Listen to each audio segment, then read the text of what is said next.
Hi, in this tutorial, we will learn about math functions. But before that, we need to understand what is a function and what does it do. Well, a function is a named set of independent codes which may be executed with or without some inputs called parameters. A function often produces an output which we call the returned value. Each function does a specific task. We will learn about functions in detail in one of the upcoming topics. In this tutorial, we will only focus on math functions. The math functions, as the name suggests, solves mathematical problems and returns a result. Here's an example to understand the use of math functions. Suppose you wish to find the 100th power of the number 4.5. You need to multiply the number 4.5 with itself 100 times. But using the power function, you can easily calculate the 100th power of a number.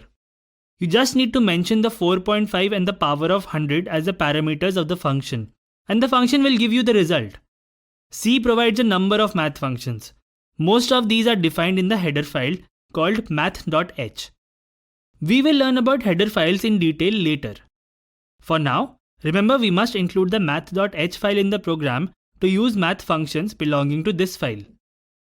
For this, you need to know which functions are defined in this file.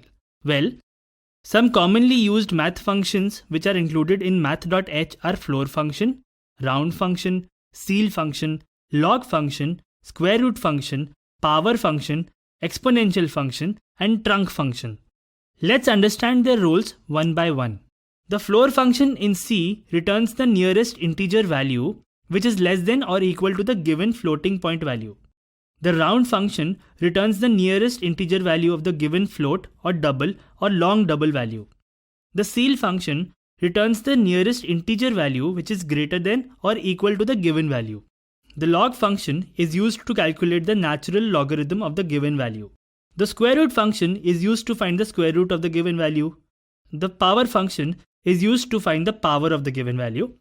The exponential function calculates exponential raised to the given number. The truncate function truncates the decimal value from floating point value and returns integer value. Here's a program which demonstrates the use of these functions. Notice that we have included the math.h header file in which these functions are defined.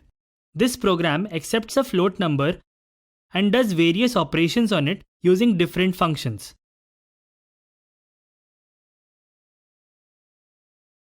Let's execute the code. We enter 3.9. The nearest integer value to 3.9 is 4.0. So round function returns 4. The nearest integer value which is greater than 3.9 is 4. So ceil function returns 4. However, the nearest integer value which is less than 3.9 is 3. So the floor function returns 3. Next we get on screen the value of 3.9 raised to the power of 3. We do the square root of 3, we do the cube root of 3, and natural log value of 3. Then we find the value of exponential raised to the power of 3. If we remove the fractional part of 3.9, we get 3. This is what the truncate function has returned us. So that would be all about math functions in this tutorial. To learn more about commonly used math functions, please check the helper text below.